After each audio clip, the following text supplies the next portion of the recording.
Well, Australia's government will ban foreign investors from buying established houses for the next 2 years as part of an election pitch to tackle surging home prices.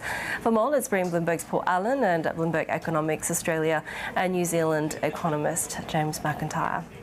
So, Paul, what did we hear? This was an announcement from the Housing Minister, Claire O'Neill, on Sunday. It's only going to apply to temporary residents, but it would mean a ban that they will not be able to buy houses starting from April this year for 2 years, taking us through to March 2027. And during that time, the government will have a review and consider whether or not to make the ban permanent. Of course, we talk a lot about how unaffordable houses are in Australia. Just here in Sydney, prices are up 70% in the past decade. So we've got a median house price of 1.2 million Aussie dollars. That's about 750,000 US. So obviously, a lot of young people living in the city and elsewhere around Australia are really, really worried that they're never going to be able to buy a house. So it makes it a really hot political issue. But are foreign buyers really the problem? And we'll get James to unpack this a little bit more for us, because there's a whole range of factors here. Is it supply? Is it negative gearing, the very weird and generous tax break that we have here? So you've got to view this through the lens of an election, which is going to be called before May 17. Which is why, James, the reaction has been a fair degree of cynicism, right? Is this going to fix the housing affordability crisis? Well, no, it won't.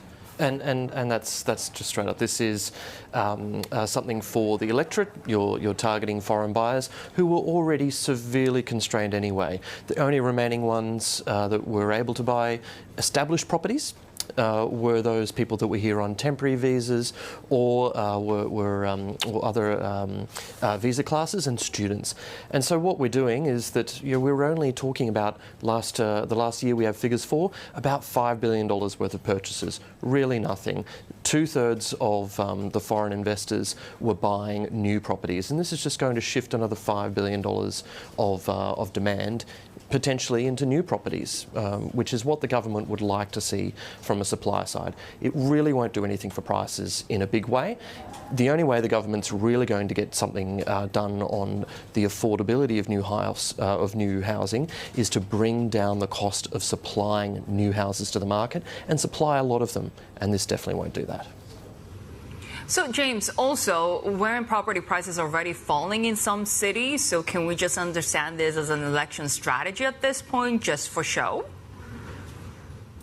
Well, look, that's also an interesting point, although Paul did raise that we highlight correctly that we have seen a very strong run in especially Sydney house prices over the last few years.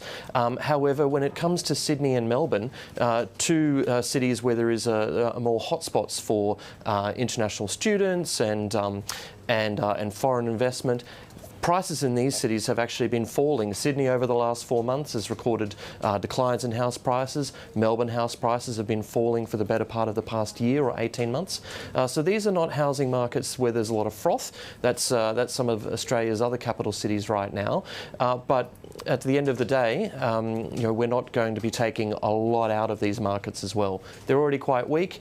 This would weaken a little, but if the RBA delivers 25 basis points, as we expect tomorrow, and then pursues a set of cuts over the course of the next year, that could be something that works in the other way in terms of, even though foreign demand, a small amount of it being taken out, but domestic demand armed with rate cuts could see this come out in the wash. Paul, we're already seeing a lot of pre-election posturing, and the date hasn't even been called yet, right? It's looking like it could be quite a bruising campaign for the Prime Minister. Yeah, it's looking very close, and the tactics are starting to suggest that as well. As I said, you've got to look at all these policy announcements through the lens of the election. We're seeing a huge resurgence in populism around the world. Populism, one of the features is framing out groups for all of your problems. Foreigners buying up property, boom, that's populism Australia style. So this was a coalition policy that's now been co-opted by the Labor Party, and all you've got to do is look at the polls and how tight they are. The latest YouGov poll suggests this is going to be a one-term government. The coalition would be able to govern perhaps a minority. Peter Dutton would be the Prime Minister. So the coalition's in the driver's seat here. When you see these sorts of policies getting co-opted and recirculated, facts as outlined by James don't matter. All that matters is, does the message land? We're going to see.